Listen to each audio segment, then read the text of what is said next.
Welcome back to Global Future Talks podcast by Pijar Foundation. Today's podcast is very special because it is done in collaboration with Gotoh. Balik lagi dengan aku, Kak Zadira Fedifa Tamzil, Director of Policy dari Pijar Foundation. Nah, hari ini kita udah kedatangan dua teman-teman dari Gotoh.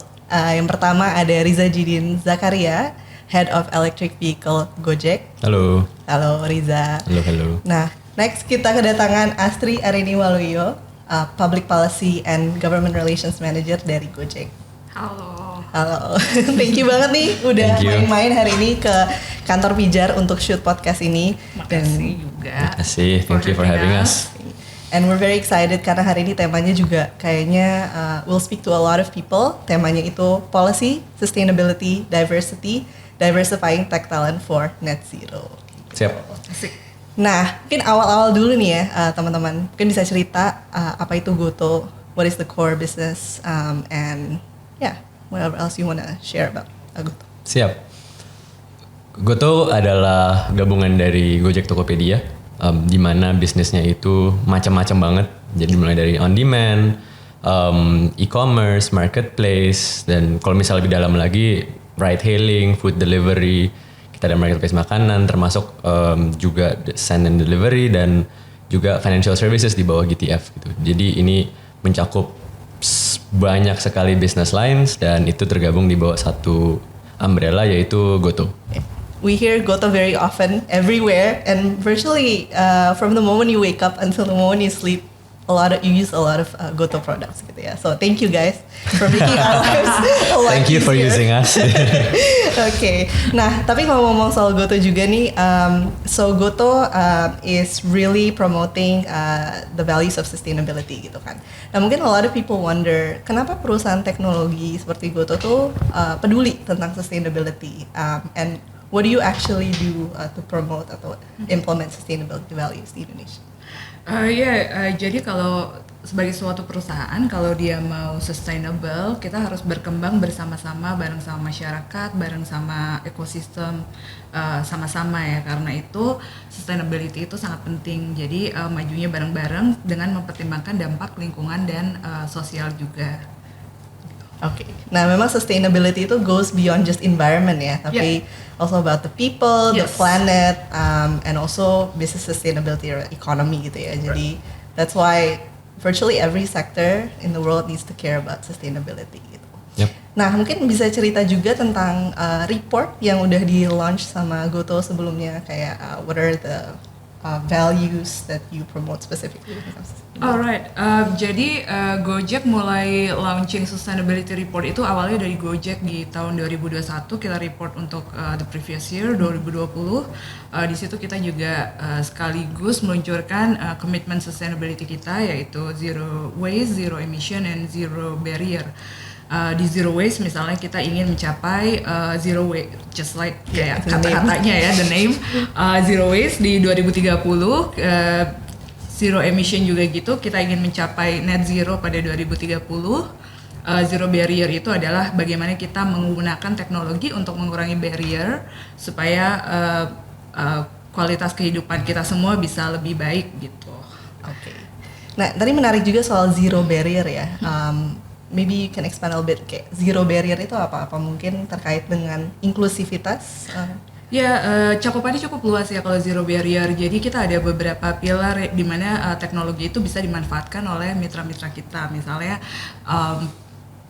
social protection, insurance, segala macam itu bisa diakses oleh mitra dari aplikasi dengan mudah. Kemudian ada juga training and development yang juga bisa diakses dari aplikasi. Jadi yang kita tahu sekarang kan yang sering kita pakai ya sehari-hari itu kan aplikasi Gojek. Tapi di luar itu ada juga aplikasi GoPartner untuk driver kita, dan ada juga GoBiz untuk mitra-mitra merchant kita. Nah, dari situ mereka bisa mengakses berbagai macam layanan gitu. Misalnya di situ ada tips pintar gitu untuk driver, itu isinya training and development juga. Jadi kalau sekarang mereka bisa mendapatkan itu dengan mudah melalui aplikasi. So that's basically is the role of technology. Yeah, I'm very encouraged because now the private sector is not just about profit, but it's actually about people, profit, and planet. Sustainability. So it's very very encouraging. Apalagi perusahaan teknologi besar seperti Gotoh. So thank you again guys. Well, thank you for going through the journey with us as well. Karena harus bareng-bareng juga kan. Yes. Over a decade already ya. So, yeah. Even more ya. Even more. Okay. Thankfully. Cool. Nah mungkin tadi kita udah bahas nih tentang Gotoh sendiri gitu ya dan komitmen sustainability-nya. But now I want to deep dive personally ke both of you. Okay. You both come from very different backgrounds. So Riza and I actually previously worked together in another organization, volunteer-led organization. It comes from an engineering background, management consulting. Tapi Asri ini background-nya dari public policy, government relations, international relations gitu ya. So it goes to show that a lot of different talent can actually play a role in Gotoh. Nah mungkin salah satu dulu kali ya Riza bisa cerita nih kayak what do you actually do as head of electric vehicles di Gojek and your background. Sip. Saya sendiri sebenarnya basic educationnya tadi engineering, tapi bukan engineering murni in a way karena industrial engineer, habis itu masuk ke management buat mastersnya. Jadi lebih fokus ke arah business side dibandingin the engineering side gitu. Yang ngerti lah dikit tapi not bad gitu. Setelah itu lulus kuliah masuk ke management consulting dan di sana kebetulan selama 2-3 tahun terakhir itu fokus di topik-topik transport and logistics dan terutama sempat ngerjain project mengenai EV dan EV buat Indonesia. Jadi ketika ngerjain project tersebut disitulah matanya kebuka. Oh, it's actually real dan real dalam arti ini nggak jauh. Bentar lagi nih adopsi electric vehicles yang kita cuma lihat di berita Tesla di US gitu kan, atau misalnya ke China, it's actually here gitu. Cuman bentuknya bukan mobil gitu, bentuknya adalah motor. Itu yang paling affordable dan mungkin paling dekat. Dan dari sana interest saya terhadap EV mulai berkembang dan mulai ngikutin. Ada opportunity nih di Gojek gitu, yaitu untuk ngurusin EV strategy. Dan ketika kita explore opportunity-nya, cocok dengan timnya, cocok dengan challenges-nya dan vision-nya, maka saya memutuskan untuk join gitu kan. Dan day to day sendiri sampai sekarang sih sangat sesuai dengan ekspektasi gitu. Jadi mainly sebagai head of EV strategy, kerjaan saya adalah gimana sih kita bisa ngeplan untuk transisi fleet Gojek dari ICE atau combustion engine menuju ke electric vehicles. Dan tadi Astri bilang 2030 kita punya target zero emission. Bener masih kurang lebih 8 tahun lagi, tapi kan it needs to start now gitu. Artinya by tahun depan, by 2 tahun lagi, by 3 tahun lagi, gimana sih kita bisa ngetransisiin fleet kita, drivers kita baik mobil maupun terutama motor yang di waktu dekat gitu kan untuk bisa pakai electric vehicle. Dan pertanyaan besarnya, siapa sih yang awalnya mesti kita mulai transisikan duluan? What do they look like? Profilnya seperti apa? Dan paling pentingnya gimana kita bisa mengincentivize driver partners kita untuk shift ke EV gitu. Karena pada akhirnya mereka adalah mitra gitu kan. Dan apa sih yang mereka butuhin untuk bisa transisi ke EV. Dan itu satu bagian dari kerjaan sehari-hari saya gitu. Bagian keduanya lebih di Electrum. Electrum mungkin sebagai konteks adalah JV, joint venture antara Gotoh dengan TBS. Dan mandat dari Electrum adalah untuk memajukan ekosistem two-wheel EV di Indonesia gitu. Jadi di Electrum sehari-hari saya lebih ke ngelihat bagian produknya. Jadi produk apa sih untuk sisi EV sendiri yang cocok bagi driver kita gitu. Dan ini nggak cuma di level motor ya, tapi juga kita ngomong ke infrastrukturnya, kita ngomong ke other supporting businesses dan enablersnya. Jadi nggak ada fixed job description per se sehari-harinya. Benar-benar datang kayak apa sih masalah hari ini atau what is the big key. Ada key question besar yang mesti dijawab dan sehari-hari lebih ke fokus kepada menjawab key question besar untuk transitioning the EV fleet tadi sih. Okay. It's very interesting karena waktu kemarin sempat saya dan teman-teman pijar ke B20 Summit di Bali. And actually tried apa namanya? Oh, thank you. Motornya. Gimana? Happy nggak? Seru nggak? It's very nice, very smooth. Nice. Kebetulan ada banyak teman-teman yang lagi jaga stand di sana juga, jadi kayak mereka ngasih tahu gitu bahwa Gojek roll out the EV di situ ya. So it's very interesting dan memang kemarin electric vehicle sendiri jadi fokus promosi pemerintah Indonesia juga ya di G20. I think the government is fully behind electric vehicles. Now it's just a matter of how you can sort of bring together all the different business functions and supporting behaviors gitu ya untuk enabling full adoption electric vehicles di Indonesia. Nah, tadi ngomong-ngomong soal apa yang Riza sampaikan, so you're not just working with the transition when it comes to machines, tapi juga human behavior gitu ya.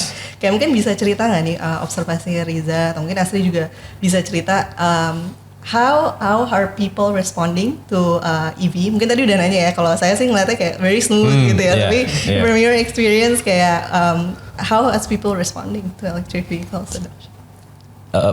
Positif banget sih.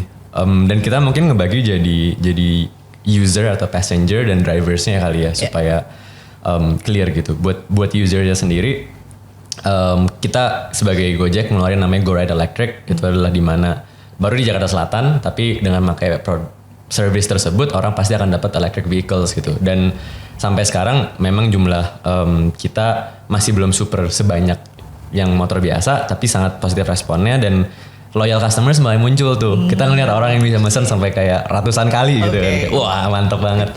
Dan ketika tanya kenapa sih, apa sih yang bikin kalian suka gitu kan.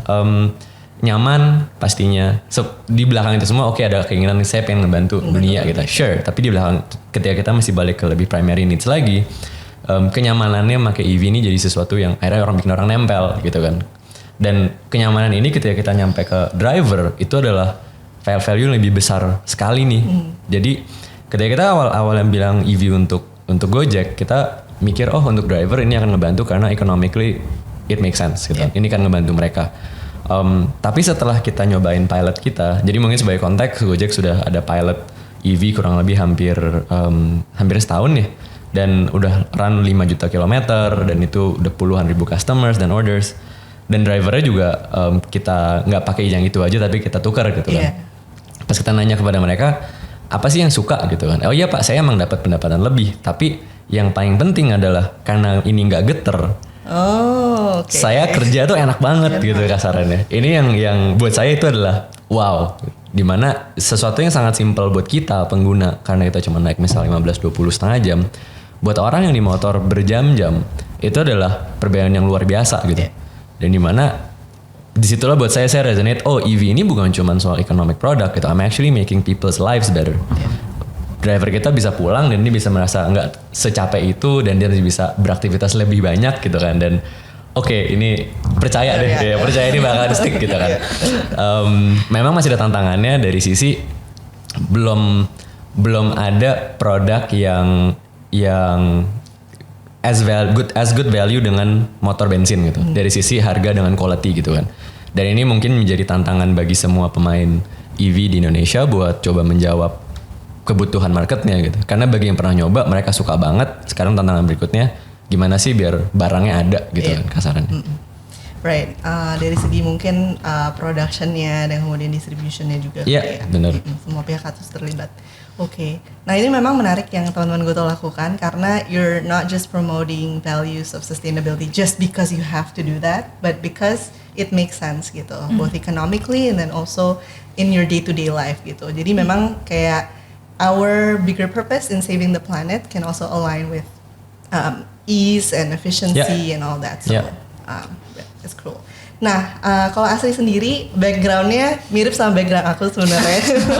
Public policy, international relations, and policy segala macam. Nah, awalnya sih waktu aku dulu kuliah tuh juga gak kebayang that you can actually have a career in technology companies. Mikirnya dulu ya paling jadi diplomat atau you can just be part of United Nations or ASEAN Secretariat gitu kan. Nah mungkin Asri bisa cerita nih tentang perjalanan karirnya and how you ended up at gitu. No, that's actually how I started as well. Jadi dulu tuh awal karirnya memang di United Nations atau di PBB, megang beberapa project, and then hopping around between non-government, non-profit, NGO. Di situ juga emang nanganin dari macam-macam isunya, dari kebencanaan, tanggap darurat, sampai lingkungan, sustainable development. Jadi memang beragam. Nah ternyata tema tersebut itu juga dikerjakan di dalam GoTo sendiri gitu. Jadi mulai bergabung dengan Gojek itu di tim Public Policy and Government Relations, menangani sustainability juga gitu. Nah kalau di Public Policy Government Relations sendiri, pilarnya itu ada dua, Public Policy dan Government Relation. Kita di public policy itu kita harus ngerti ya bagaimana kebijakan bekerja, asalnya dari mana, global trendnya seperti apa, what problem it tries to solve. Only by understanding this kita bisa mengembangkan hubungan dengan pemerintah yang baik gitu. I see. Which is the second pillar. Ya. Nah, itu memang menarik banget karena sebagai anak HI, you are a generalist, so you actually probably get bored easily if you're just working on one issue. Tapi kayak di Gotoh ini memang you work on multiple issues all at once, and the focus is on how you can solve complex issues through technology. Yeah, right.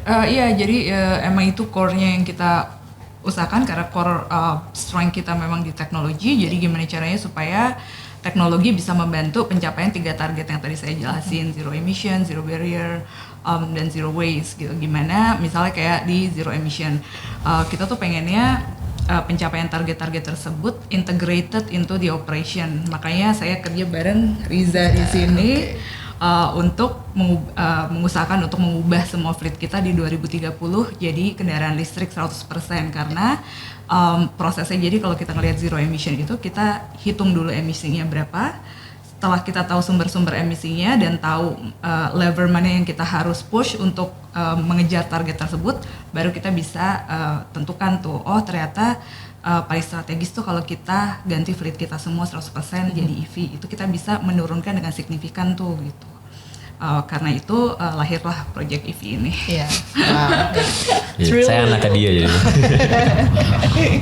So it's really cool because public policy itu kan sesuatu yang abstrak gitu ya. Jadi kayaknya di Gotoh ini you can work on policy, you work on tangible products gitu ya. You're really moving bareng ini ya, Yes. moving bareng gitu kan. Yes. Jadi ada diversity, strength and diversity gitu ya di Gotoh. Mungkin ada lagi yang lain ya, backgroundnya ada yang engineering, kemudian ada yang PR, kemudian macam-macam lah ya. Itu semua bisa berkontribusi ya di Gotoh. Ya, even di dalam scope of public policy government relations team sendiri, di dalamnya juga strength and expertise-nya beda-beda. Ada yang di bidang data jagonya, ada yang di bidang corporate, jadi macam-macam. Kalau aku sendiri kan sustainability, ada juga yang transport, jadi memang beragam juga. Beragam banget ya. Benar. Persis sih yang Azira bilang tadi. Terutama di project EV gitu kan, kita kalau misalnya cuman business side-nya aja nggak akan hidup nih tanpa ada government relations.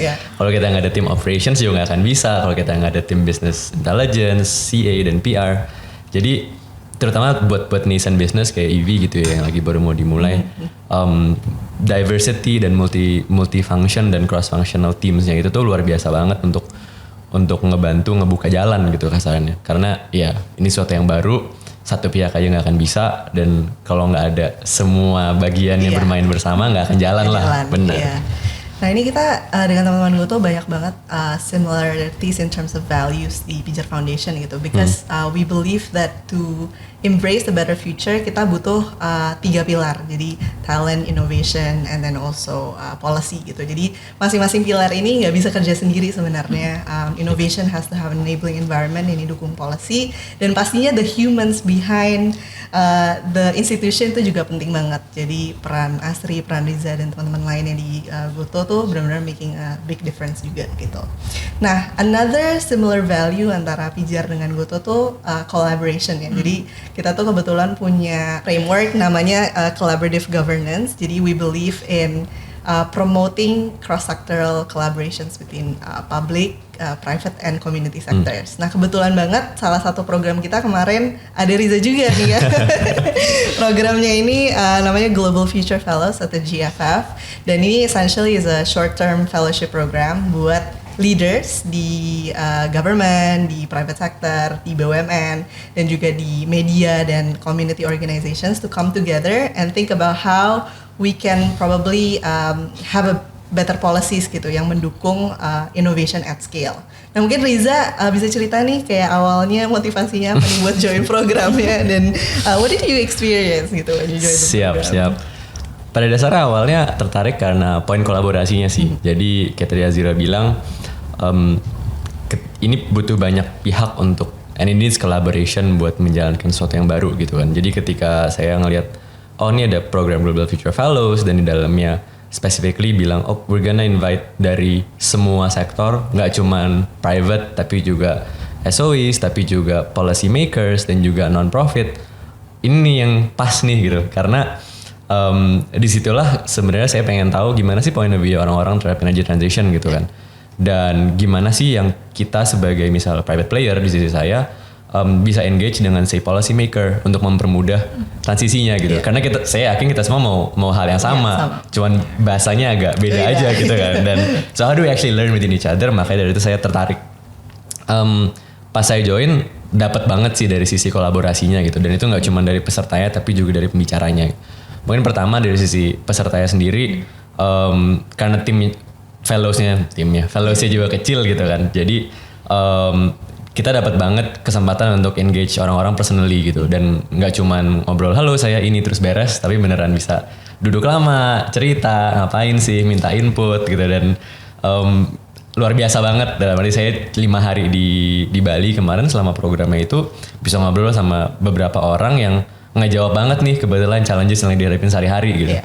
Ngobrol sama policy maker, Pak Bu, nih kita butuh regulasi ini nih, gimana ya caranya? Mereka jelasin, oh itu stepsnya 1, 2, 3, oh gitu. Sehingga kita ngerti what is needed gitu ya.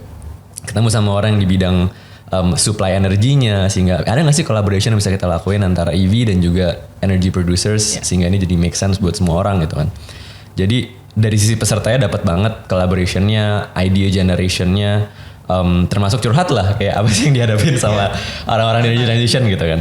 Cuman yang lebih keren lagi adalah yang kedua di bagian pembicaranya gitu, dimana kita ngelihat bahwa leader sekarang baik dari government maupun business semuanya emang punya harapan dan impian yang sama buat energy transition gitu kan. Ini topik yang super penting, dan buat kita yang relatively masih muda gitu ya, melihat bahwa orang-orang yang orang-orang yang berada di posisi penting di negara ini tuh mereka juga peduli sama topik yang lagi kita kerjain, dan ini ngebuat hal yang kita kerjain jadi makin meaningful, dan oh ya kok ini beneran jadi fokus negara gitu, bukan cuma jadi fokus saya sendiri atau kita berdua atau kita bergrup gitu. Jadi benar-benar mantap banget sih programnya, dan thank you Pijar for making the program works and happen. Thank you so much. Itu memang eksperimen juga sih, karena kita ngelihat di luar sana memang banyak conference ya, di mana webinars, conference, di mana pasti bisa dapat ilmu. Nah, tapi kita ngelihat kayaknya butuh ada network yang lebih personal sih, untuk kita kemudian bisa bertukar ide dengan lebih enak gitu ya. Nah, Asri ini kan juga pengalamannya banyak nih ya di government relations gitu ya. So you engage a lot of government officials, dan apalagi kalau kita ngomongin electric vehicles kan, energy transition tuh kementerian yang terlibat sebenarnya nggak hanya Kementerian Energi dan Sumber Daya Mineral gitu ya, tapi banyak banget kementerian dan banyak stakeholders lain. Nah, mungkin kalau dari observasi Asri sendiri, how do we make better policies ya going forward gitu? How do we link these different sectors so that they can speak the same language, kalau yang tadi Riza bilang? I think one thing, the same thing is kayak one of the key gitu ya. Dan apalagi kalau semua masalah-masalah sustainability itu kita sebenarnya ditantang untuk solving problems that nggak ada yang tahu gimana caranya. Dan problemsnya itu kompleks, ada banyak faktor, ada banyak pihak juga yang bisa berkontribusi di dalamnya untuk creating the solutions gitu. Jadi untuk kerja bareng ya, semua solving that problem requires collaboration, harus kerjain bareng-bareng. Misalnya pemerintah pengen ada target penurunan emisi atau ada target net zero by 2060, atau Kementerian Perindustrian juga ada target untuk adopsi kendaraan listrik, peningkatan adopsi kendaraan listrik. Nah itu kan semuanya harus ikut kolaborasi bareng-bareng tuh. I think like a good policy juga sesuatu adalah kebijakan yang taking the strength of berbagai pihak gitu. Jadi nggak cuma perusahaan atau pemerintah juga, tapi konsumen juga, tapi NGO juga terlibat, akademisi. I think masing-masing punya strength dan masing-masing punya kepakaran gitu ya, yang bisa dimanfaatkan untuk ngebangun kebijakan yang kokoh gitu, yang sustainable juga, dan yang bisa solving most of issues, because that is actually the core of public policy. You try to solve an issue solving it bareng-bareng, makanya ada kebijakan publik dan ada target-target tersebut. Iya, benar banget. Jadi balik lagi ke tema kita juga, policy, sustainability, diversity. Balik lagi, there is strength in diversity, termasuk in policy making gitu, in terms of inputs and the stakeholders that have to be involved gitu. Nah, ngomong-ngomong soal tadi ya kolaborasi gitu kan, sebenarnya yang program GFF yang Riza ikut ini menghasilkan beberapa ide untuk kolaborasi ya, some guidelines on collaboration areas that can be done by public, private, and community sectors. Salah satunya itu adalah tentang talent pool. Nah, kalau dari observasi Asri dan Riza, mungkin terkait talent pool di Indonesia untuk energy transition itu kira-kira sekarang udah cukup robust belum ya pipeline-nya gitu ya. Nah kalau belum, how do we build that ya? How do we strengthen the talent pool untuk menyukseskan transisi energi Indonesia? Dari sisi interest menurut saya sih udah sangat berkembang banget ya. Jadi ketika ngobrol sama teman-teman yang lagi di kuliah gitu sekarang atau lagi mau nyari kerja, interest di bidang sustainability dan energy transition tuh udah sangat luar biasa banget dibanding bahkan ketika saya dulu nyari kerja gitu kan. Jadi interestnya udah ada gitu. Dari sisi capability buildingnya, kayaknya kita udah mulai ngebangun at least sistem pendidikan di Indonesia dan juga material yang mulai ada, itu udah mulai kebangun dari sisi ilmunya, knowledge-nya dan juga pembelajaran mengenai pemakaian tools yang dipakai sehari-harinya dan juga opsi buat orang-orang mencari pekerjaan di bidang energy transition gitu. Jadi it's way better dibandingin few years back. Apakah sudah cukup atau enggak? Tentu pasti selalu ada ruang buat improvement gitu kan. Dan bagi saya sih ngelihatnya pipeline-nya ini yang perlu disambungkan dan yang masih ada gapnya mungkin lebih kepada skill set mana sih yang sebenarnya specifically dibutuhkan untuk menjawab kebutuhannya industri gitu kan.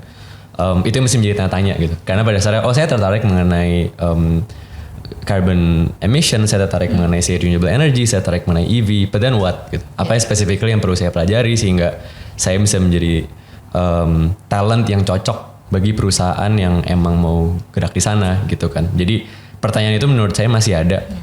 Mulai ada forum-forum yang menjembatani tuh pertanyaan tadi. Mau itu tadi Azira bilang webinar kah, mau itu mentorship program kah, sudah mulai kebangun. Dan bagi saya sendiri sih sangat optimis ngelihat perkembangan talent pool ini di Indonesia gitu. Karena yang paling penting interestnya udah ada dari orang-orang yang mau belajarnya, dan juga interest untuk mengajarkan dari orang-orang yang sudah di sana juga udah ada gitu kan. Jadi tinggal ditemuin aja nih dua-duanya sebenarnya. Jadi memang one important point mungkin adalah ensuring bahwa what is taught in universities atau educational institutions tuh align dengan industry needs gitu ya. Nah mungkin dari teman-teman industri nanti juga bisa sharing lebih jauh ya tentang what kind of skill sets are actually needed for you to play a role in energy transition, specifically through technology companies gitu. Mungkin kalau Asli sendiri gimana? I think also kayak knowing the piece of the puzzle yang kita fit in untuk solving that problems gitu. Karena itu kan beda-beda ya. Jadi kayak misalnya mungkin aku gitu sebagai public policy and government relation, I cannot solve the problems yang Riza is dealing with now. And vice versa. So knowing where dimana kita contribute gitu, dimana kita bisa contribute in energy transition gitu. Kalau misalnya dari aku, misalnya pushing kolaborasi dengan pemerintah dan alignment dengan program pemerintah supaya dampaknya bisa lebih besar. Ya dikerjainnya di situ gitu. Riza beda lagi, dia lebih fokus di produknya. But basically knowing like which pieces of puzzle you fill in di dalam kayak skenario besar di mana kita mau melakukan energy transition misalnya. Yeah. So again diversity gitu ya, kayak everyone has a role to play in energy transition and larger sustainability goals, be it public policy and government relations, product management atau many different areas lah ya. Bahkan termasuk kampanye-kampanye untuk meningkatkan awareness itu juga bagian penting ya. Apa yang kita bisa lakukan sehari-hari juga untuk membantu pemerintah mencapai target-target net zero. Iya benar. Betul. Kalau kampanye itu penting banget karena terutama untuk barang baru seperti kendaraan listrik gitu ya kan, orang nggak tahu ini tuh sebenarnya apa, gimana cara naikinnya, gimana cara makainya, nyetrum atau Nyetrum. enggak, Bisa kena air nggak? bisa gitu. kena air enggak gitu ya, gitu-gitu kan penting ya. Iya. Jadi kemarin tuh kita juga akhirnya kolaborasi dengan pemerintah untuk mengenalkan ini ke masyarakat di KTT G20 gitu, di rangkaian itu. Kita deploy our drivers dan kendaraan EV kita di sana karena kebetulan dari pemerintah juga ada kebutuhan untuk menggunakan transportasi yang ramah lingkungan yang bisa bergerak cepat gitu ya. Jadi kita sediakan kendaraan listrik tersebut. Nah itu sekalian memperkenalkan ke nggak cuma masyarakat tapi memperkenalkan ke drivernya juga, memperkenalkan ke para delegates juga yang who are actual policy makers, memperkenalkan juga eksekutif perusahaan yang hadir di sana, yang mereka juga pembuat keputusan. Jadi selain juga ke masyarakat, ke teman-teman di pemerintahan, jadi mereka ngerti, oh ternyata EV itu seperti ini, nggak ada suaranya, nggak ada getarannya, seperti Nggak yang Zafar nyetrum. bilang, nggak nyetrum kalau kena air. Jadi kemarin di Bali sempat hujan ya beberapa hari gitu, bisa gitu duduk dengan tenang cuma pakai jas hujan aja.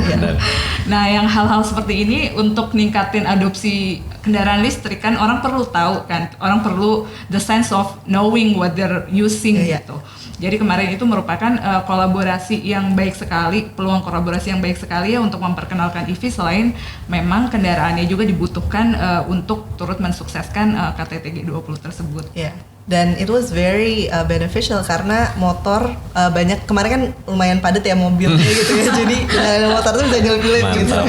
Jadi kita dapat lingkungan dan kita dapat efisiensi, bisa nyampe ke conference ready, so that's great. Nah tadi ngomongin soal building talent pipeline for sustainability atau energy transition gitu. Nah mungkin banyak nih audiens kita hari ini yang tertarik banget nih pingin berkarir di perusahaan teknologi Gotoh gitu ya, yang mereka juga punya concern on sustainability. Nah, what kind of skill sets atau mungkin mindsets that they need to have so that they can build a successful career di Gotoh? Kalau dari aku sih karena di sustainability itu kita banyak ditantang untuk solving a problem yang semua orang masih nggak tahu nih solusinya seperti apa gitu ya, dan kompleks juga masalahnya, melibatkan banyak pihak juga, dampaknya juga besar. Nah, I think yang membantu adalah kalau kita punya menikmati proses seperti scientist gitu ya, menikmati proses exploring what is the problem, what is the answer, how do we get there. Jadi kalau semua proses itu dinikmatin gitu ya, I think journey-nya menuju solusi itu akan lebih menyenangkan dan lebih enak gitu.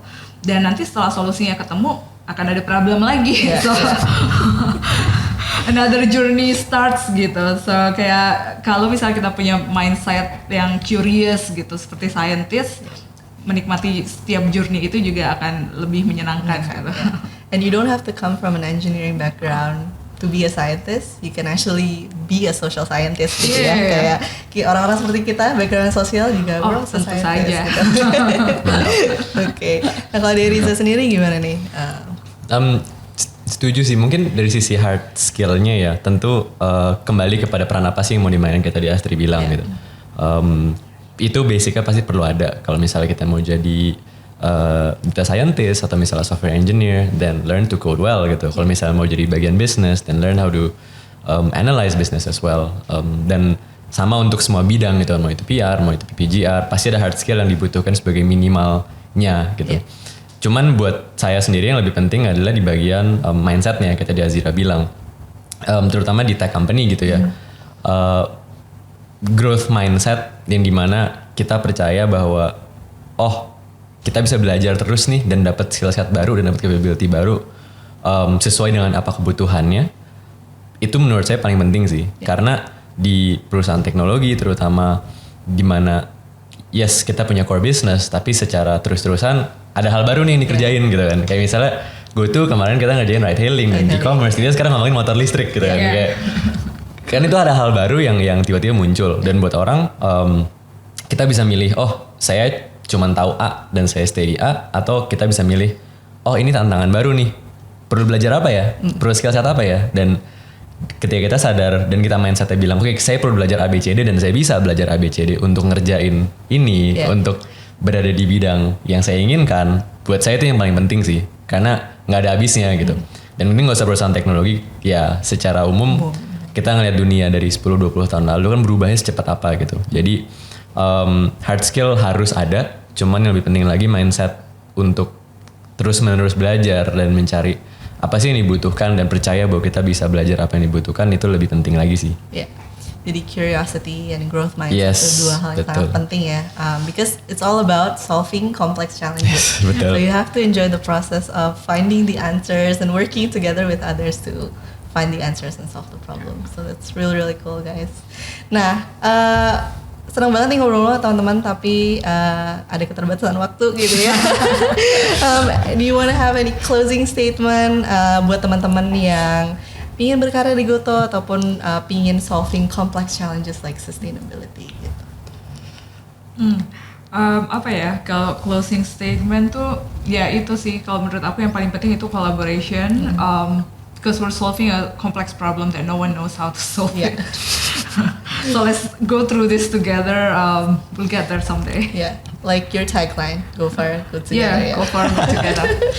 So that's like the essence of gotong royong juga sih sebenarnya bangsa Indonesia ya. Because ya kalau kita bareng-bareng kita ngerasa nggak sendiri, kita feel motivated to find answers gitu ya, dan go further than if we are alone gitu ya. Yes, betul. Riza? Iya, let's collaborate sih pada dasarnya. Kita dari Goto ada komitmen untuk sustainability goals yang mau kita kejar, tapi di saat bersamaan juga kita tahu kita nggak bisa sendiri gitu kan, dan kita nggak bisa berdiri sendiri. Ini butuh semua orang yang ingin mencapai ketujuan akhirnya untuk gerak bareng-bareng gitu. Jadi it's still a work in progress for sustainability. Diversity helps out a lot pastinya. Kita dari Goto berusaha semaksimal kita untuk dengan peran yang bisa kita lakukan untuk ngambil ini, tapi juga bagi para orang-orang di sana, mau itu yang mau bekerja atau misalnya yang punya perusahaan atau misalnya pemain policy makers, let's work together to make this happen lah untuk energy transitionnya gitu. Termasuk Pijar, makasih udah mencoba mengakomodasi bentuk kolaborasi juga nih ya. Siap. Like this podcast is also a form of collaboration gitu ya. Right. That's really cool.